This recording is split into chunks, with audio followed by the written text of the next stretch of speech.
kopek Zabur itu, kopek kitab Injil itu. Benar nggak itu kitab?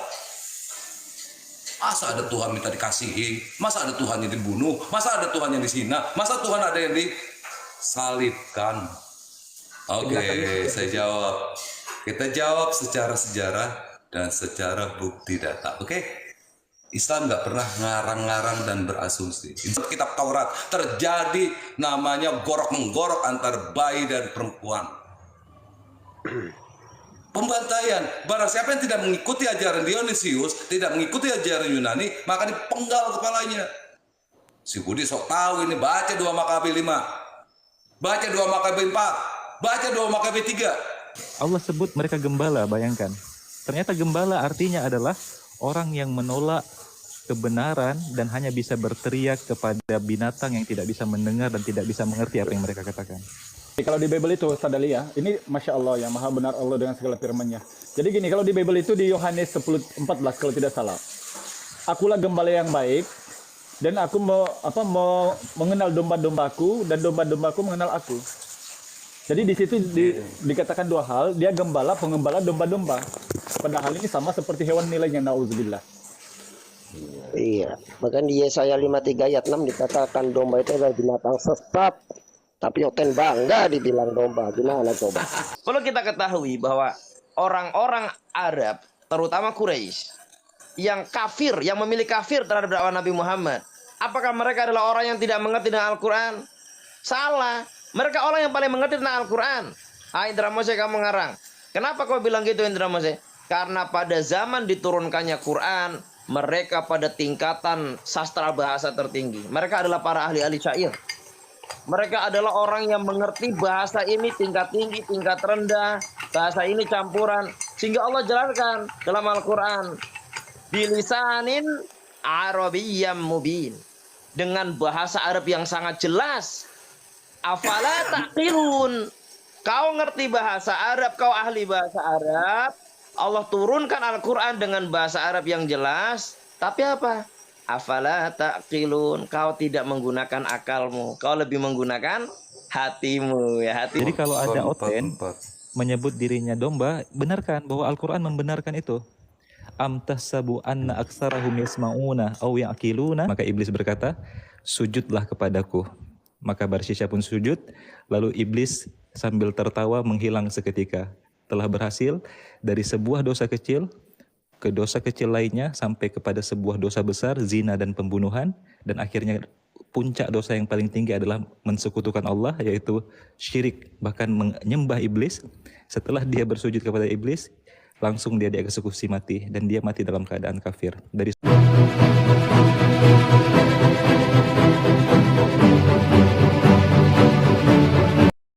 kalau pandangan saya tentang masalah makirin ya tadi ya Ustaz Ali ya.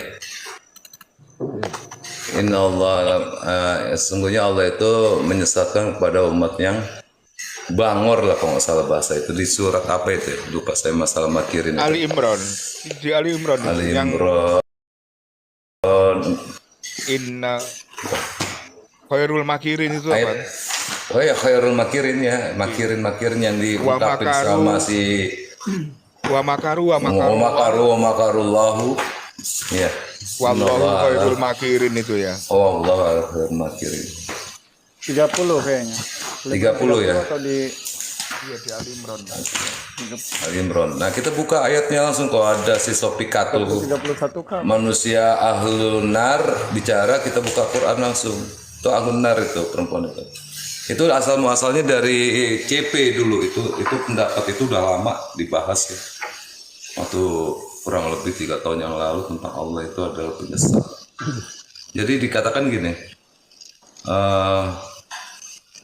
ayatnya itu wallahu khairul makirin. Ayat berapa sih? Ayatnya ayat berapa itu? Bukan 30. Bukan, tapi di Ali Imran berapa ya? Allah. Wa makaru wa makarullah wallahu khairul makirin itu di Ali Imran itu, Bang. Ya. Iya, ayatnya. Benar ya. Adil penolong makirin. Lupa lagi. Itu kalau kita buka di ayat sebelumnya itu menunjukkan bahwa ayat ini untuk orang-orang kafir yang ingin mendustakan Rasulullah SAW. Itu surat ayat ke atas 53.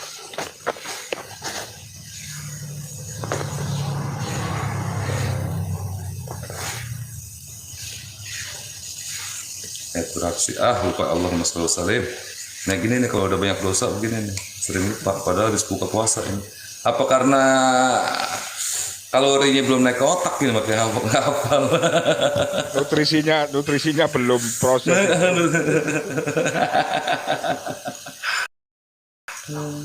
Masih sisa-sisa yang sahur tadi itu nutrisinya. Saleh ya kan dikendaki makirin.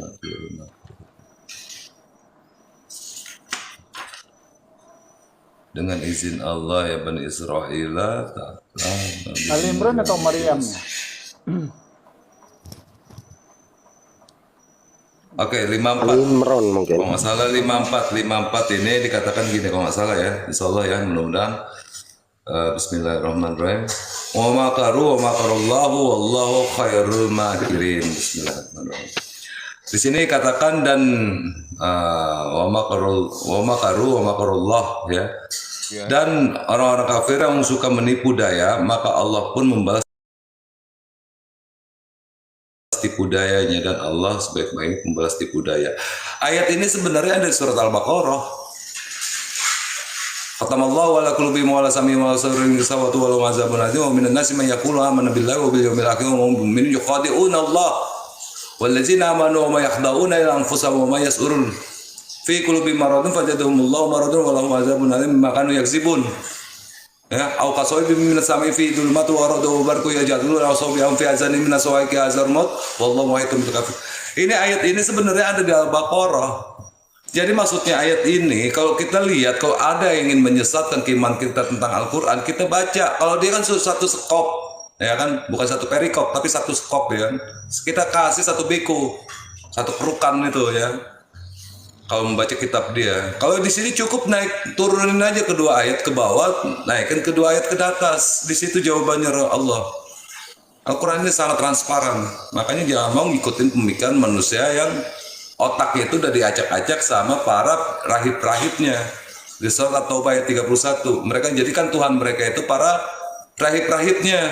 Dan Isa alaihissalam bin Maryam itu dijadikan Tuhan juga. Nah itu dia jelas, orang kafir itu.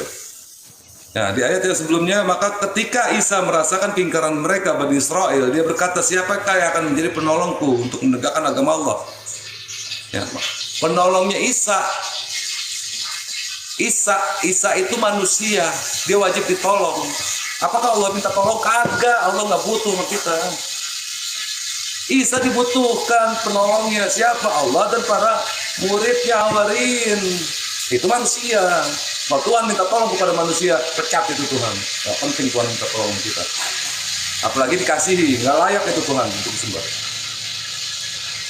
Kamilah penolong agama Allah. Kami beriman kepada Allah dan saksikanlah bahwa kami adalah orang-orang Muslim. Muslim berserah diri. Salam.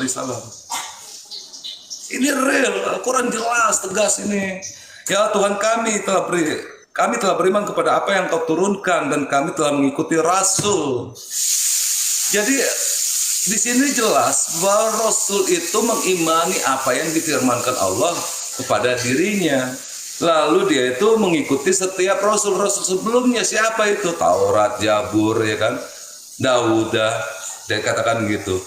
Ayat, tetapkanlah kami bersama golongan orang-orang memberi kesaksian saksi, syahadat di sini.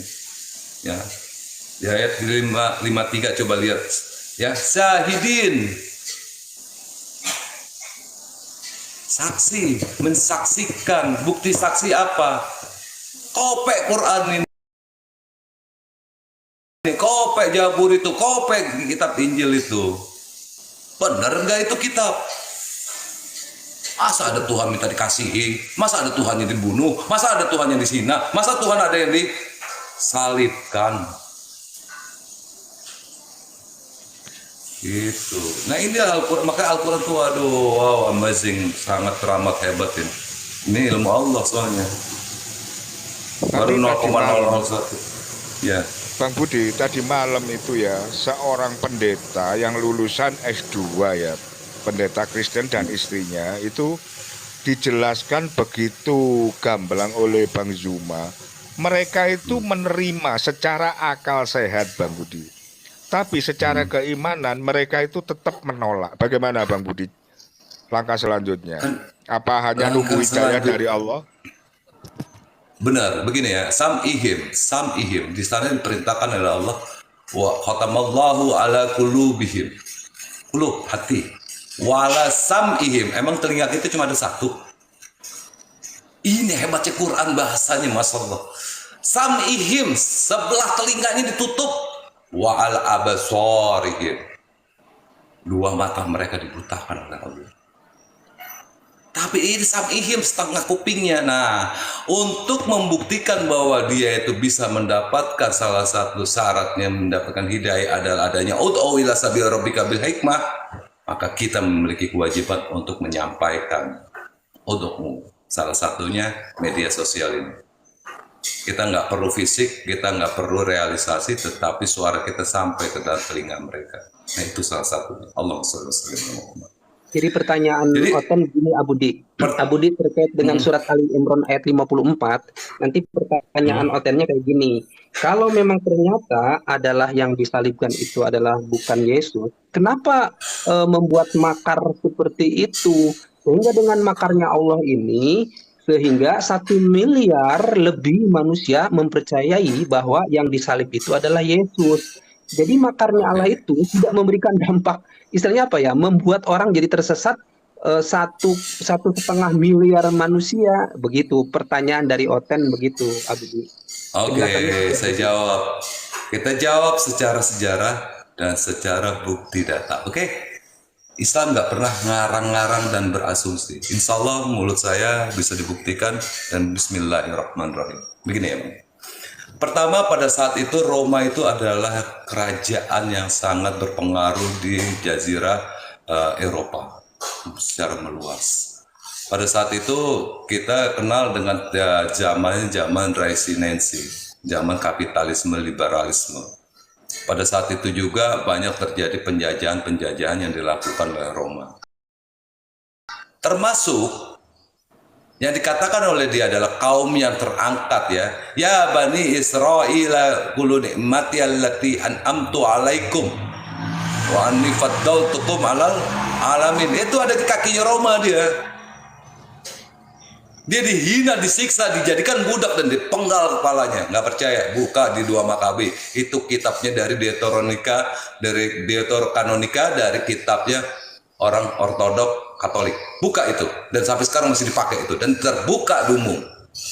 Di situ terjadi pembantaian jelas-jelas, terjadi penghancuran kitab Taurat, terjadi namanya gorok-menggorok antar bayi dan perempuan. Pembantaian. Barang siapa yang tidak mengikuti ajaran Dionysius, tidak mengikuti ajaran Yunani, maka dipenggal kepalanya. Si Budi sok tahu ini, baca 2 Makabe 5, baca 2 Makabe 4, baca 2 Makabe 3. Kasar mulut saya. Baca itu semuanya. Dan barang siapa yang tidak mengikuti budaya Yunani, dia akan dihilangkan. Dan orang-orang yang berdiam diri di dalam gua-gua dibakar. Dan mesbah-mesbah suci mereka dihanguskan yang tidak sesuai dengan ajaran Taurat. Itu salah satu bukti, sebentar Bang. Itu salah satu bukti bahwa ajaran-ajaran mereka itu sudah dihanguskan untuk dikuasai oleh mayoritas penguasa pada saat itu. Romawi yang membonceng dari ajaran sekte dari kekristenan yang di dalamnya itu ada ajaran Herodian, Helenisme. Ya, Itu. Bang Budi, tapi jangan dihabiskan dulu Bang Budi, nanti nggak ada janda Oten yang naik Bang, nanti nggak terlibat kita. Nanti diselesaikan semuanya, siapa lagi yang mau naik janda? Mesbah Yahudi itu dilumuri darah-darah babi oleh tentara Romawi itu. Exactly, betul. Kayaknya Di mesbahnya. nutrisi berbuka sudah keluar ini, sudah merasuki ke otak ini kayaknya. Enggak, Iya, Bang Budi ini dan memang gini, kalau nggak ada janda atau dia melihat janda tapi di bawah nggak mau naik, dia panas di atas ini Bang Budi. Bang Langsung Budi emosi turun. dari tadi pagi dia udah menahan diri. Kapan saya akan berbicara? begitu begitu selesai buka puasa langsung ditumpahkan semuanya. Noten yang mau Akhirnya naik, Ustaz. silakan Noten yang mau naik. Nanti Anda biar Saya turun. malunya apa? Malunya apa? Kesempatan. Kalau ngomong saya lemah lembut ada Ustadz Ali soalnya. Malu saya. Makanya saya agak keras dikit gitu. Biar Ustadz Ali keluar dalil, dalil gitu. Masuknya. Masya Iya, Allah. Apanya mau dikeluarkan? Keluarkan Bang kalau sudah keluar semuanya. Dalil janda, banyak dalil dalil- perempuan semua dalil. sudah keluar. Oh, Apanya lagi, bukan Pak? Ustadz Ali itu belum lagi yang itu iskola Yusuful Yabi ya bati ini roh itu ada asara kau bawa samsul kau roh itu nusa jadi Itu mah punya saya, jangan diambil Bang Budi, itu punya saya. Itu saya sudah booking itu. Astagfirullahaladzim. Allah masuk. Ngalur ngidul ini orang, saya punya semuanya dibodrek sama dia. Jadi menarik tadi cerita Pak Vinul, mereka mengakui secara logika, secara fakta, tetapi mereka tidak bisa meninggalkan imannya. Itu sangat menarik tadi. Itu menggelitik saya. Akhirnya saya teringat dengan firman Allah, liyakfuru bima atainahum fatamatta'u fasawfa ta'lamun. Memang Allah jadikan orang-orang seperti itu ada memang. Jadi Allah katakan dalam ayat ini, biarkan mereka tetap mengingkari, tetap kafir, dan biarkan mereka bersenang-senang di dunia ini. Fasawfa ta'lamun, dan mereka pasti akan mengetahui kelak bagaimana tempat mereka kembali. Jadi memang ada orang yang setelah mendapatkan peringatan, mendapatkan kebenaran, menutup hati mereka. Coba kita tadabburi kembali. Syaitan itu makhluk yang berinteraksi di surga. Iblis itu hidup bersama para malaikat. Tetapi hanya karena kesombongan, hanya karena ego, merasa dirinya lebih baik daripada Adam, aba wastakbara. Jadi karena dia sombong dan dia membesarkan dirinya, dia memilih untuk menjadi kafir di hadapan Allah. Maka ego pribadi kita ternyata yang menahan kita untuk menutup diri dari hidayah. Betapa banyak orang-orang yang karena hanya sekedar urusan dunia, mereka menutup satu telinganya, seperti kata Bang Budi tadi, padahal satu telinganya telah tetapi tetap mereka kafir, menutup dirinya. Iya, Pak. Maaf Bang Ali, salah Bang Ali, bukan kata saya Bang Ali. Saya bukan pembawa firman. Saya pendengar firman. Kata Allah, nggak berani saya, ampun. Saya bukan Yesus. Loh, pada mulanya Bang Budi. Iya betul.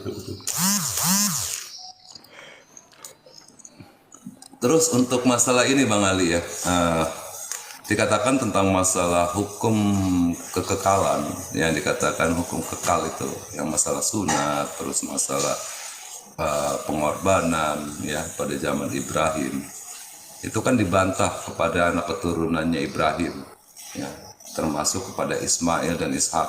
Kalau bagi dia itu Yakub. Ya. Ternyata di Al-Quran juga dijelaskan mereka itu sering berbantah-bantahan. Di Al-Quran itu di surat Al-Imran ayat 65. Wahai ahli kitab, mengapa kamu berbantah-bantah tentang Ibrahim? Padahal Taurat dan Injil diturunkan setelah dia. Apakah kamu tidak mengerti? Lu punya otak gak? Kata Allah gitu. Ini nih bahasa Allah. Untung aja kalau Allah itu nggak dinurunin pakai bahasa Betawi. Kalau pakai bahasa Betawi berantakan. Yang Gitu. Itu pakai bahasa Arab. makana Ibrahim Yahudiyah wa Nasriniyah itu ya. Betul sekali, gitu. Betul. Antum haulai hajat fi malakum bihi ilmu. Walimat tuhajjuna fi ma laysa lakum bihi ilmu. Wallahu ya'lamu wa antum la ta'lamun. Begitulah kamu berbantah-bantahan tentang apa yang kamu ketahui. Tetapi mengapa kamu berbantah-bantahan juga tentang apa yang tidak kamu ketahui? Allah mengetahui sedang kamu tidak mengetahui. Itu jawabannya dari Allah. Mantap ya Qurannya. Habis ngasih tahu, dikasih langsung jawaban Allah. Itu baru Tuhan saya itu. Tuhan kita, Tuhan kita. Mantap kan? Tuhan kita bang. Jadi- Saya nggak monopoli bang. Saya nggak Sudah bilang monopoli. kalau dia ini kalau nggak ada janda begini dia lupa diri dia ini. Susah dia dibiarkan ngomong. Tapi Bukan Oten alhamdulillah Bang Hidayah. Kalau ada Oten naik nggak apa-apa, naik. Siapa Sekali yang lagi berani turun. bang? Gak ada yang berani. Apalagi ada Bang Budi di sini. Udah dari tadi dibongkar. Makanya saya bilang jangan habiskan dong. Tinggalin mesin sedikit. Apalagi yang alhamdulillah unik ya. kalau sudah gini. Alhamdulillah di sini yang tetap istiqomah tidak tergoda sama janda cuman orang 3, saya, Bang Ali dan Bang Santri Kota. Alhamdulillah.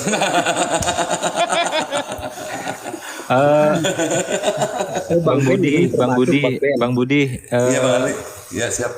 kenapa mereka menyebut diri mereka gembala? Ya Karena karena dia meyakini nggak punya gini, otak, Bang. Bang. Karena domba. Dia Karena domba. Hanya domba yang digembalakan oleh gembala.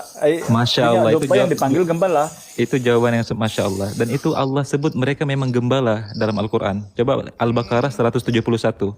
Masya Wa Allah. masalul ladzina kafaru kamasalil ladzi yan'iku bima la yasma' illa du'aan wa nida'ah summum bukmun umyum fahum la yaqilun. Dan Masya perumpamaan Allah. bagi orang kafir adalah seperti pengembala yang meneriaki binatang yang tidak mendengar selain panggilan dan teriakan. Mereka tuli bisu dan buta. Allah inna Mereka tidak mengerti. Allah sebut mereka mereka gembala. Betul, Allah betul, sebut Bang. mereka gembala. Allah sebut mereka gembala, bayangkan. Ternyata gembala artinya adalah orang yang menolak kebenaran dan hanya bisa berteriak kepada binatang yang tidak bisa mendengar dan tidak bisa mengerti apa yang mereka katakan. Allahu Akbar. Benar. Masya Allah. Ih, mantap ini kan dapat ilmu lagi kan. Masul lazina kafaru masul lazina yang Yang iku Yang bima iku ya yang bima iku la kan yasma'u illa Illa du'a du'a wanida. au wanidaan sumbu mu'min fahum la ya'qilun. Terima kasih Bang Ali, terima kasih Bang Ali. Coret dulu ah nih. Sorry ya, Al-Quran saya nggak ada yang bersih, pasti coretan semua. Serius tuh. Ya, kayak dulu waktu di pondok kan begitu, di atas ayat itu kan kita sorogan ya. Tulisan kecil-kecil semua. Jadi Al-Quran kita telah menubuatkan mereka memang benar-benar gembala. Betul. Nah ini, gini kalau di Bible itu Ustaz Dalia, ini Masya Allah ya, maha benar Allah dengan segala firman-Nya. Jadi gini, kalau di Bible itu di Yohanes 10:14 kalau tidak salah. Akulah gembala yang baik, dan aku mau mengenal domba-dombaku, dan domba-dombaku mengenal aku. Jadi di situ dikatakan dua hal, dia gembala, pengembala domba-domba. Padahal ini sama seperti hewan nilainya, na'udzubillah. Iya, bahkan di Yesaya 53 ayat 6 dikatakan domba itu adalah binatang sesat. Tapi Oten bangga dibilang domba. Gimana coba? Gimana nih? Coba aja lihat itu Yesaya 53 ayat 6 itu. Domba itu binatang sesat. Ban ulangi. Berapa tadi? Yesaya 53 ayat 6. Yesaya 3 Tiga. ayat 56. Ayat 6. Iya. 53 ayat 6. 36. Kacau ya. Kacau. Kalau nggak kacau nggak seru dunia ini, nggak ada malam, nggak ada siang. Ada Bang. ada Ustaz Indra Mose di bawah mau naik. Ada yang ini nggak? Naikin Ustaz. Saya aja yang turun, saya aja. Ini turun aja. Oh, ya, terima kasih Bang. Ya. Bang, saya aja, saya mau turunannya. pesanan ini. Ya, saya mau Nggak usah rebutan lah, satu aja kali. Nggak usah rebutan, Ya, satu aja. saya yang ada alasan kuat ini. Coba kita naikin dulu Ustaz Indra Mose, baru kita cari oten-oten gitu ya. Wah, habis sama dia. Udah hotel. Mau apapun habis sama dia pokoknya. Aduh. Ya, Assalamualaikum Ustaz Indra Mose. Assalamualaikum warahmatullahi wabarakatuh. Waalaikumsalam. Kenapa Anda memanggil? Ada lagi si Kemarin mau dinaikin udah kabur aja. Udah diturunin orang pas naikin. Lah, ini orang kagak ada kabur. ada juga Bang Kores ini mau naik. Ada juga Bang Kores Bang ini. Ya, Saya ada turun. Gantian dulu kita ya, Bang, teman-teman ya. Mohon maaf ya. Iya, siap. Ya, terima kasih hadirnya Bang Sentre. Yuk semuanya ya. Assalamualaikum warahmatullahi wabarakatuh. Waalaikumsalam. Waalaikumsalam warahmatullahi wabarakatuh. Jadi Bapak yang tadi berkata bahwa Bang Zuma menjelaskan dan si pendeta dua-duanya itu Oh, Bang Mutu. membenarkan Bang Zuma tetapi tidak mau beriman. Ya ini mungkin perlu kita jelaskan. Saya kira Ustadz Ali lebih tahu lah dari saya. Bahwasanya hidayah itu bukan di kepala, teman-teman. Hidayah itu bukan di kepala, hidayah itu di hati. Makanya Allah jelaskan orang-orang yang mengingkari ayat-ayat Al-Quran itu, ya kan, adalah fi innalladzina kafaru sawa'un alaihim. Sungguhnya bagi orang-orang yang kafir sama saja bagi mereka. A'andaratahum am lam tundirhum la yu'minun. Kau Muhammad beri peringatan atau tidak beri peringatan sama saja. Khatamallahu ala qulubihim wa ala sam'ihim. Allah telah mengunci hati dan pendengaran mereka. Wa ala absarihim ghisyawah, dan juga terhadap pandangan mereka. Walahum adabun azim, dan bagi mereka adab yang besar. Jadi Allah mengunci karena mereka awalnya memilih untuk mereka mendengar, mereka melihat, mereka merasakan, tapi mereka memilih ingkar. Sehingga akhirnya Allah hukum mereka gitu loh. Ya sudah, kalau memang kamu tutup, Allah akhirnya tutup pandangan mereka. Gitu kan. Wa minan nasi may yaqulu amanna billahi wa bil yaumil akhir wa ma hum bimu'minin. Wa minan nasi may yaqulu amanna. Sebagian manusia berkata, kami beriman. Ayo Zuma, aku percaya. Ya kan?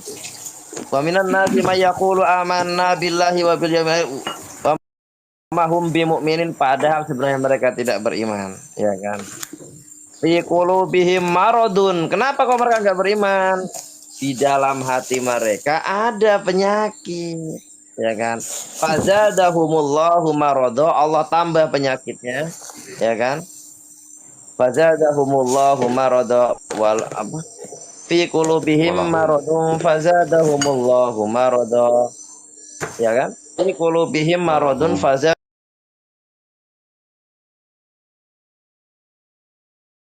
bima kanu yakdibun, ya kan? Dan bagi mereka ada azab yang sangat pedih karena mereka berdusta. Artinya apa? Dia kan tadi dikatakan oleh Bapak tadi, dia paham, dia membenarkan perkataan Bang Zuma. Tapi dia ternyata hatinya ada penyakit, ya kan? Hati dia ada penyakit yang tidak mau menerima. Nah, itulah teman-teman. Jadi hidayah itu di hati. Nah, sebelum saya akhiri dari jawaban saya pada soalan ini adalah perlu kita ketahui bahwa orang-orang Arab, terutama Quraisy, yang kafir, yang memilih kafir terhadap dakwah Nabi Muhammad, apakah mereka adalah orang yang tidak mengerti tentang Al-Quran? Salah. Mereka orang yang paling mengerti tentang Al-Quran. Indra Mose, kamu ngarang. Kenapa kau bilang gitu, Indra Mose? Karena pada zaman diturunkannya Quran, mereka pada tingkatan sastra bahasa tertinggi. Mereka adalah para ahli-ahli syair. Mereka adalah orang yang mengerti bahasa ini tingkat tinggi, tingkat rendah, bahasa ini campuran. Sehingga Allah jelaskan dalam Al-Quran, bilisanin arabiyyam mubin, dengan bahasa Arab yang sangat jelas. Afala taqilun, kau ngerti bahasa Arab, kau ahli bahasa Arab.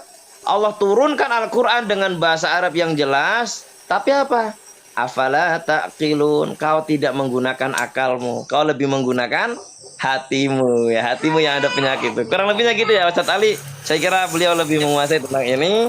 Itu jawaban dari saya. Ini saya tambah satu lagi, Bang Budi. Tadi satu nubuatan membenarkan mereka memanggil diri mereka domba. Jadi kalau ada oten menyebut dirinya domba, benarkan bahwa Al-Quran membenarkan itu. Am tahsabu anna aktsarahum yasma'una aw ya'qiluna inhum illa kal an'am bal hum adallu sabila.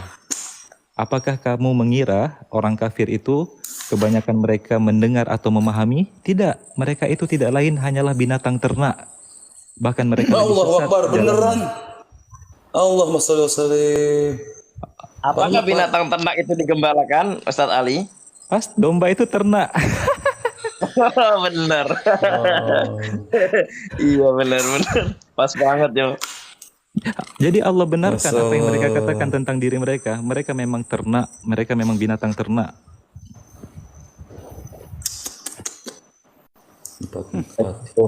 Ustadz Ali, Ustadz Indra, Ya silakan Bang Moto, silakan. lanjut. Saya bukan Ustadz. Ustadz Ben, semuanya Ustadz, lanjut. Silakan Bang Moto. Apa yang mau ditekan? Ana laisa Ustadz, bang Ana Inhum lagi ya, Ustaz. Di sini ada kalimat inhum lagi. Sesungguhnya mereka, ada penekanan di sini. Iya. Illa kal an'am, seperti hewan. Annalaihi warjun. Seperti kal an'am, seperti. Nah, itu kan seperti atau seumpama. Iya. Seperti atau seumpama lah. Illa kecuali seperti, dia kan gini. Sesungguhnya mereka itu kecuali seperti binatang. Balhum adollu, mereka itu selalu berada di dalam kesesatan, jalan yang sesat. Makhluk. Adollu sabilan. Enggak, bahkan dalam ayat itu Bang Budi Berarti benar ya istilah domba yang tersesat itu benar ya. mereka Berarti lebih, istilah domba yang mereka tersesat. enggak Pas Allah, banget gitu. Allah berikan vonis di ayat ini mereka lebih sesat daripada binatang. Balhum adallu sabila, itu isim tafdil adal. Iya, iya betul. Jadi benar-benar sesatnya daripada binatang. Lebih rendah dari binatang lah gitu loh bahasanya. Lebih enaknya gitu. Jadi narasi Karena Al-Quran gini, ya Allah, terkadang Allah memberikan alunan yang halus, menusuk hati, menyentuh pikiran, menyentuh perasaan. Tetapi ada saatnya ketika Allah murka melihat kekafiran dan kemusyrikan yang merajalela, Allah sebut mereka seperti binatang. Sekarang gini aja. Tapi dan itu lebih sesat ya, Ustaz Ali ya. Iya, Lebih itu sesat ya. Allah isim tafdil. Mereka lebih sesat dari Nah, binatang. ini benar atau salah nanti Ustaz Ali yang koreksi. Allah dalam Al-Qur'an, Allah berulang-ulang mengatakan afala taqilun. Itu berulang-ulang, bukan satu kali. Afala taqilun. Jadi apa? Maksudnya apa? Antara akal ya, antara akli atau akal dengan nakli, dalil itu saling berkesinambungan. Allah berikan akli atau akal untuk memahami dalil. Nah, manusia-manusia ini udah dikasih akal, tapi orang-orang yang kafir nggak menggunakan akalnya. Dia lebih mengikuti hawa. Ya kan? Afakullama ja'akum.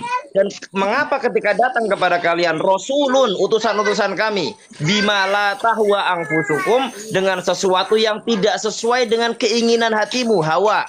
Ahwa, jamak daripada hawa. Ahwa anfusukum, istakbartum, kamu menyombongkan diri, fafariqon kadzabtum, sebagiannya kau dustakan, wa fariqon takfurun, sebagiannya kau buruk. Nah, artinya apa? Allah dalam Al-Qur'an mengatakan apa? Afala taqilun.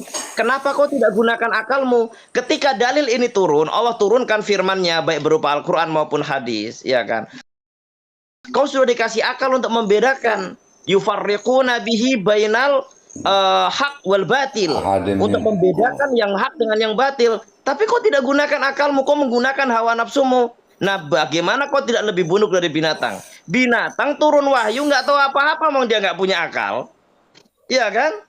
Coba turun wahyu kepada coba sapi, kita tanyakan. Coba sapi, kita datangi sapi. Ya ayyuhalladzina Jangan amanu. sapi, Bang Indra, jangan sapi, contohnya domba aja. Domba, oke, kita datang ke domba. Ya ayyuhalladzina amanu la taqrabuz zina. Ya domba tanpa ikatan pernikahan setiap hari hantam terus gitu loh. Apa ini zina? Orang nggak tahu gitu kan. Makanya betul ayat yang didoakan oleh Ustaz Ali seperti gembala yang memanggili ternak, yang dia hanya yang mengerti seruan saja, dia nggak ngerti itu si penggembala tuh bilang apa. Ternaknya nggak paham. Nah, makanya tadi lebih buruk daripada ternak. Kenapa? Dikasih akli, akli itu adalah wadah untuk memahami nakli atau dalil. Ternyata dia nggak menggunakan akalnya. Makanya Allah tegur berulang-ulang. Afala taqilun. Ya kan gitu Ustaz Ali. Monggo Ustaz Ali, minta dikoreksi saya. Benar-benar. Jadi akal itu anugerah dari Allah dalam kehidupan manusia yang membedakan kita dari malaikat ya. Membedakan kita dengan karunia menjadi khalifah. Bahkan malaikat iri kepada kita. Namun ketika kita seperti ternak. Bahkan di ayat Al-Furqan tadi Allah sebut kita lebih sesat dari binatang. Alhamdulillah. Betul. Mantap. Kita transparan aja Ustaz ya. Yesus itu adalah sederajat dengan kita, manusia. Cuma lebihnya cuma dia dapatkan wahyu, kita enggak. Ya. Tetapi tugasnya Yesus dengan kita sama. Sebagai sebagai penyebar wahyu Allah. Ingat itu. Kita dengan Rasulullah itu sama tugasnya, yaitu penyebar. Musaddiqal lima baina yadayhi minat Taurat wal Injil, membenarkan ajaran Taurat dan Injil. Kita sebagai dai sama seperti Rasulullah, cuma kita tidak dapatkan wahyu. Mereka menyembah yang sederajat sama kita. Nabi Isa itu sederajat sama kita, manusia. Dia nyembah kepada sederajat sama kita. Artinya pada saat umat Islam sedang dialog dengan mereka, sungguh terendah sekali diri kita untuk berdialog dengan para domba-domba, sapi-sapi itu. Maaf, saya bilang sapi, itu di kitab Yohanes 22 itu dikatakan di sana bahwa itu adalah sapi karena dia berada di dalam palungan sapi. Sama ini Bang Hidayah. Bang Hidayah kan pernah di tetangga sebelah ya. Bukankah Yesus itu disebut dengan gembala yang baik? Ya, tadi saya sudah bilang di Yohanes 10:14, Yohanes 11 ayat 2. 20. Oke, sekarang kalau kita lihat dalam Matius 10:16, ya kan? Yesus itu berkata, "Lihat, aku mengutus kamu seperti domba ke tengah-tengah serigala. Sebab itu, hendaklah kamu cerdik seperti ular dan tulus seperti merpati." Pertanyaannya, gembala mana yang melepaskan dombanya atau piaraan itu ke dalam serigala? Kelar dimakan sama serigala. Ngaku gembala yang baik. Kok gembala yang baik kok ngelepas ternaknya itu di tengah-tengah serigala, ya habis lah. Di prank ini sama Yesus ini caranya.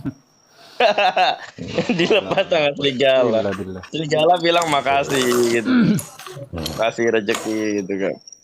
Iya, jingkrak serigala diimpanin domba. Gimana ceritanya? Kata serigala gini, cihuy dapat makanan enak, cihuy kata gitu kan. Serigalanya bilang gini Kang Boto.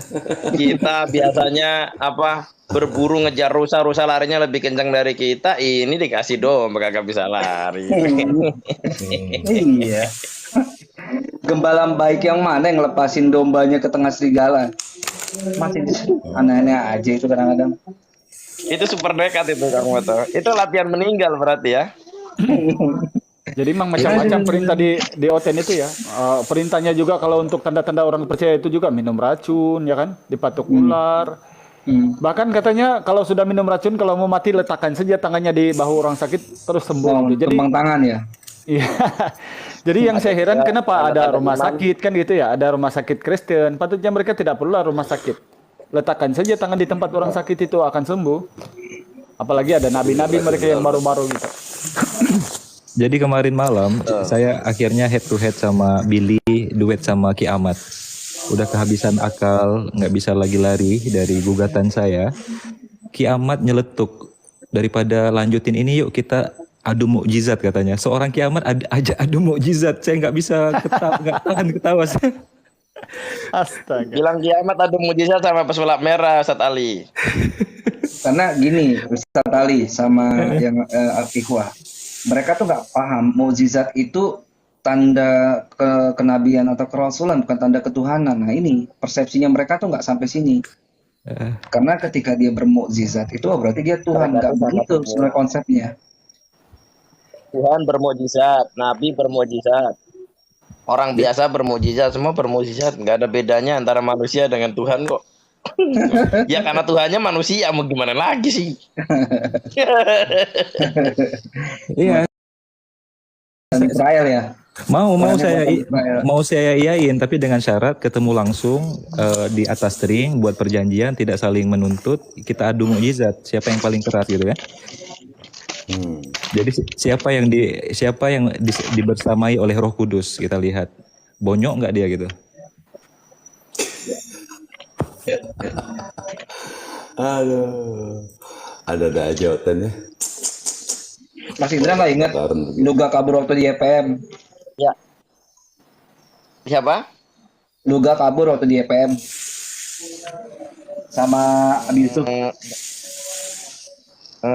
Yang ada debat offline.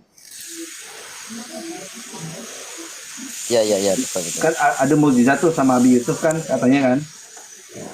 Waktu itu ada 3 pembicara kan. Salah satunya More Reski, terus besoknya schedule-nya itu Luga sama Kabi Yusuf kan buat adu mukjizat kan. Kan datang Luganya. Dan potnya itu padahal penggilaan mukjizat.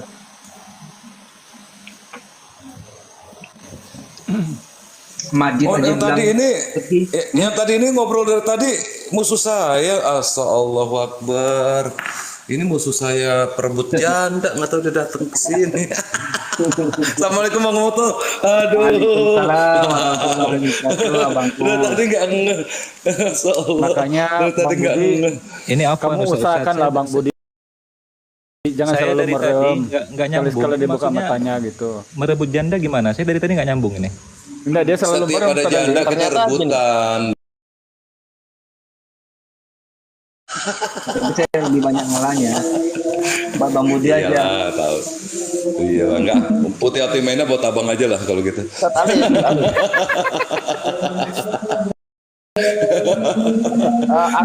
Aku izin ngomong ke Ustaz Ali dulu ya. Aku izin ngomong ke Ustaz Ali ya. Padahal. Silakan. Jadi begini Ustaz Ali, bahwa ternyata setan itu di bawah pimpinan iblis. Ini menurut sebuah penelitian saya, ya entah benar atau salah karena ini cuma penelitian. Saya meneliti Al-Qur'an dan kitab-kitab sebelum Al-Qur'an gitu ya. Nah, jadi begini, dan juga terkait dengan firqah-firqah atau sempalan-sempalan yang sesat daripada umat Nabi Muhammad ini ya. Nah, jadi begini Ustadz Ali, saya perhatikan setan di bawah pimpinan iblis ini dalam rangka menyesatkan manusia ini tidak terang-terangan, tetapi bersembunyi di balik kebenaran. Jadi dia menghiasi, sebagaimana aku katakan, menghiasi bahwasanya perbuatan salah mereka itu dalam keadaan yang baik gitu. Jadi mereka itu berkamuflase. Oleh karenanya, dengan ini saya melihat bahwasanya di zaman Nabi Adam begini. Kemudian setan mulai berkamuflase, menyusup gitu, tidak mau frontal menyerang dari luar, tetapi menyerang dari dalam gitu, merusak agamanya Nabi Adam. Kemudian sampai Nabi Idris, yang dalam Al-Quran sebutkan ya, sampai mulai semakin parah itu mulai zaman Nabi Nuh gitu. Kemudian mereka mulai memfitnah kaum Nabi Nuh. Tatkala dakwah Nabi Nuh selesai, di dalam surah Al-A'raf ya teman-teman, bisa dicek sendiri surat ke-7. Itu estafet dakwah itu. Ternyata begini Ustaz Ali, saya pelajari bahwa di zaman Nabi Nuh fitnahnya begini, sudah diluruskan Nabi Nuh, sepeninggal Nabi Nuh, mereka merusak itu bukan dari luar, tapi merusak dari dalam, memfitnah dengan berkamuflase gitu. Jadi masih juga mengatasnamakan Nabi Nuh gitu. Tapi salah, akhirnya diluruskan lagi sama Nabi Ibrahim, dilanjutkan lagi sama anak cucunya sampai estafet terakhir di Nabi Muhammad ya. Dan sebelum beliau adalah nabi-nabi dari kalangan Bani Israel. Nah, oleh karenanya saya katakan bahwasanya memang manusia ini membutuhkan Al-Qur'an. Memang harus Al-Qur'an turun. Kenapa? Karena Al-Qur'an ini meluruskan penyesatan-penyesatan dilakukan oleh setan yang dibawa pimpinan iblis dan mengatasnamakan para nabi dan kitab-kitab yang mereka bawa. Mereka mengatasnamakan kami dari ajaran Musa begini, padahal ajaran Nabi Musa tidak begitu. Itu sudah tersesat dari ajaran Musa yang sebenarnya. Mereka mengklaim ini ajaran Isa begini, padahal sudah tersesat. Oleh karenanya datanglah Al-Qur'an untuk meluruskan semua itu. Jadi kalau kita lihat Ustadz Ali, estafet kenabian itu memang harus. Jadi tidak bisa kayak orang Yahudi mengatakan, ya Muhammad Nabi, tapi saya sampai di Musa aja, sampai di Bani Israel, nggak sampai di Isa juga nggak sampai gitu. Nah ini nggak bisa. Kenapa? Karena ibaratnya apa ya? Ibaratnya penyakit itu ada obatnya gitu loh. Nah obatnya itu yang disesuaikan dengan jenis penyakitnya. Nah Al-Quran ini adalah obat untuk penyakit yang berlaku di zaman umat Nabi Muhammad ini sampai hari kiamat. Jadi nggak bisa kalau nggak pakai Al-Quran. Jadi saya melihatnya seperti itu Ustadz Ali, bahwasanya estafet kenabian itu adalah untuk membersihkan fitnah-fitnah dari setan yang melakukan kesesatan, mengatasnamakan orang-orang yang soleh di zaman sebelumnya. Gitu Ustadz Ali, kurang lebihnya seperti itu. Masya Allah, benar Bang Hendra. Makanya tipu daya syaitan kita sebut sebagai talbis, dari kata labbasa yulabbisu, talbisul iblis. Mereka memang melakukan talbis. Talbis itu adalah sebuah bahasa modern sekarang propaganda. Sebuah propaganda intelijen tingkat tinggi yang mana mereka telah membaca sebuah data yang sangat lengkap dari siapa target operasi mereka. Jadi semua target manusia ini diuji atau dipengaruhi oleh iblis melalui titik-titik terlemah mereka. Bukan hanya orang-orang kafir, orang-orang yang telah beriman kepada Allah bahkan menjadi target yang lebih keras dari iblis. Kalau kita telusuri bagaimana cara iblis dalam salah satu hadis, kalau kita ingat nggak hadis yang tentang ahli ibadah dari kalangan Bani Israel. Kalau saya tidak salah namanya adalah Barsisa. Barshisha. Ya, Barsisa. Seorang ahli Berarti ibadah. itu masa-masa Bani Israel ini. Bani Israel masa-masa udah dekat Nabi Isa. Karena bar itu bukan bahasa Ibrani, itu bahasa Aram. Bahasa Aram itu. Nah, Barsisa artinya anaknya sisa. Gitu. Lanjut Ustaz Ali. Barshisha itu luar biasa kalau kita mau mentadaburi, tafakuri hadis tersebut. Jadi Barshisha ini seorang ahli ibadah yang menghabiskan sebagian besar hidupnya dalam mihrab. Hanya beribadah kepada Allah sebagaimana syariatnya umat-umat terdahulu. Dan tidak ada yang bisa dan tidak ada yang bisa mengajak dia untuk bersenda gurau, apalagi melalaikan dirinya dari peribadahan kepada Allah. Maka cara iblis menggoda dia adalah yang pertama dengan membuat sebuah makar ketika dititipkan kepadanya seorang wanita, adik dari para abang, para kakak laki-laki yang ingin pergi berdagang ke negeri sebelah. Mereka tidak mendapati orang yang paling salih di negeri tersebut kecuali Barshisha. Barshisha awalnya menolak karena ini perkara yang besar. Dia tidak ingin sibuk apalagi terjerat fitnah jika ada seorang wanita berada di sekitarnya sedangkan dia sedang sibuk dengan ibadah.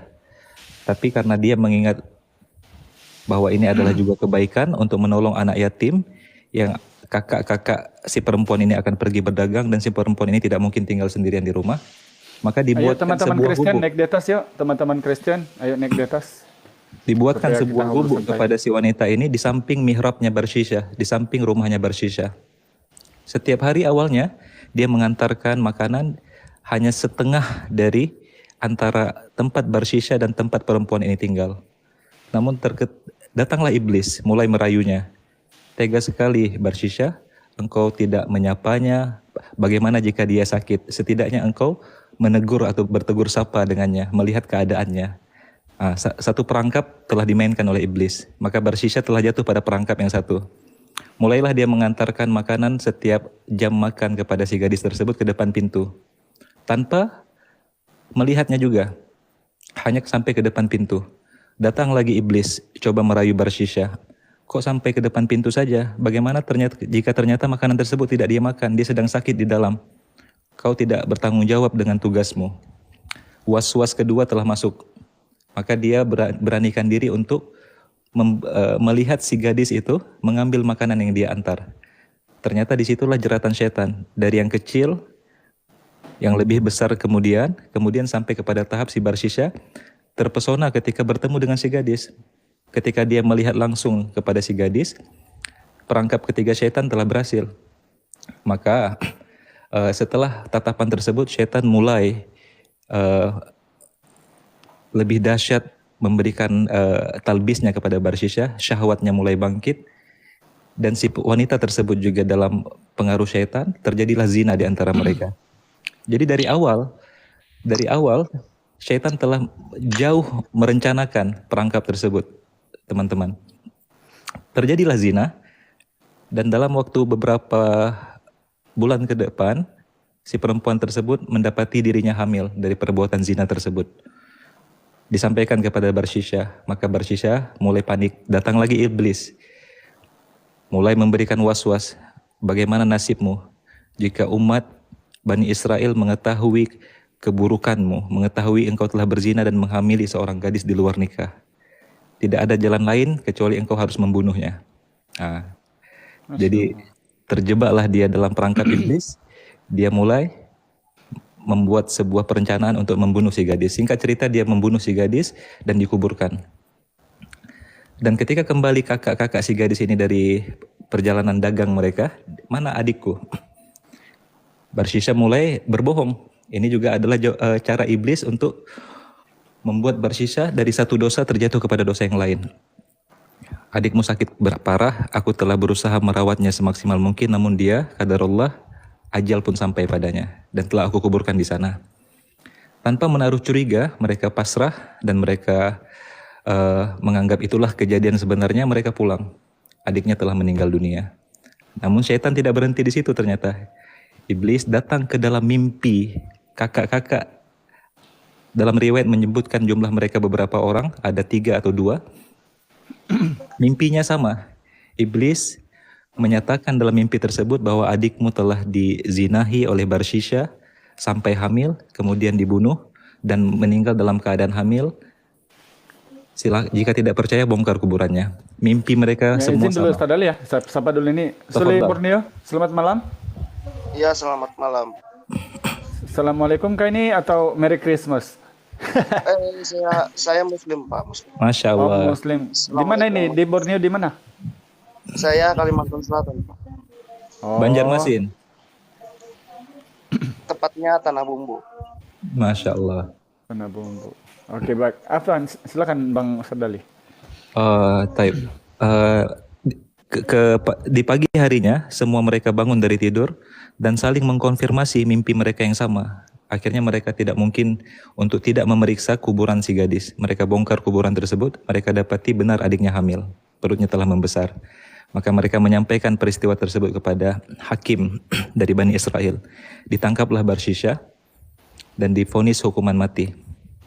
Dalam penjara menunggu hukumannya dijatuhkan, datanglah iblis menyerupai sosok lelaki, mewujudkan dirinya dalam bentuk laki-laki, berkata kepada Barsisha, akulah iblis yang telah menjebakmu dari seorang ahli ibadah, terjatuh dalam dosa melanggar hijab, kemudian dosa berzina, dan akhirnya kau membunuh. Tidak ada yang bisa menyelamatkanmu, bahkan Allah sekalipun, kecuali aku hari ini. Maka Barsisha yang telah kalap, telah kehilangan imannya, dan akal sehatnya telah musnah, dia mengiyakan. Dia mau melakukan apa saja yang diperintah iblis. Maka iblis berkata, sujudlah kepadaku. Maka Barsisha pun sujud, lalu iblis sambil tertawa menghilang seketika. Telah berhasil dari sebuah dosa kecil ke dosa kecil lainnya sampai kepada sebuah dosa besar, zina dan pembunuhan, dan akhirnya puncak dosa yang paling tinggi adalah mensekutukan Allah, yaitu syirik, bahkan menyembah iblis. Setelah dia bersujud kepada iblis, langsung dia dieksekusi mati, dan dia mati dalam keadaan kafir dari seorang ahli ibadah. Jadi sebegitu dahsyatnya iblis melakukan talbis ikhwah. Dan jangan pernah meremehkan dosa kecil, karena ternyata dosa kecil itu adalah bagian dari talbis iblis agar kita membiasakan dan menganggap itu hal yang lumrah sampai akhirnya kita sampai terjerat dan terjatuh dalam dosa besar. Karena tidak ada dosa besar yang akan dilakukan oleh orang beriman kecuali telah melalui tahapan dosa-dosa kecil sebelumnya. Dan semua itu adalah jerat upaya dari propaganda atau talbis iblis dalam kehidupan kita. Wallahu a'lam bishawab. Masya Allah. Ya, silakan teman-teman Kristen, silakan naik di atas. Kalau ada yang mungkin masih mempertahankan ajaran kamu, doktrin kamu, silakan naik, Bang. Bolehlah menginjili kami atau mau bertanya tentang Islam, boleh. Silakan naik. Bang Rendi, tadi sudah naik tapi turun. Silakan, naik lagi. Lupa sapa tadi. Silakan teman-teman Kristen dibawa. Ya, silakan Bang Indra Moshe atau Bang Muto, Bang Ben, silakan. Gak apa-apa, saya menjambak aja sama mereka. Atau ada yang mau naik. Mana ada yang mau naik, ini kelas berat semua di atas dilihat. Ada Bang Moto, Bang Indra Moshe, Bang Al Hidayah, Bang Ben. Sepertinya ada Utiwati Mena ya tadi yang lewat ya. Ada Kak Uti kah? Utiwati Mena tadi? Kami tidak menjawab ya, kami tidak mengerti ya. Astaga, itu aja kalau Tiwatimina. Berapa kali saya debat di Zoom. Jadi Al Hidayah tidak menjawab ya. Itu aja deh itu ilmunya.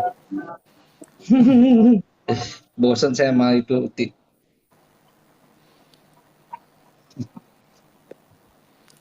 Coba naik teman-teman Kristen, naik di atas yuk.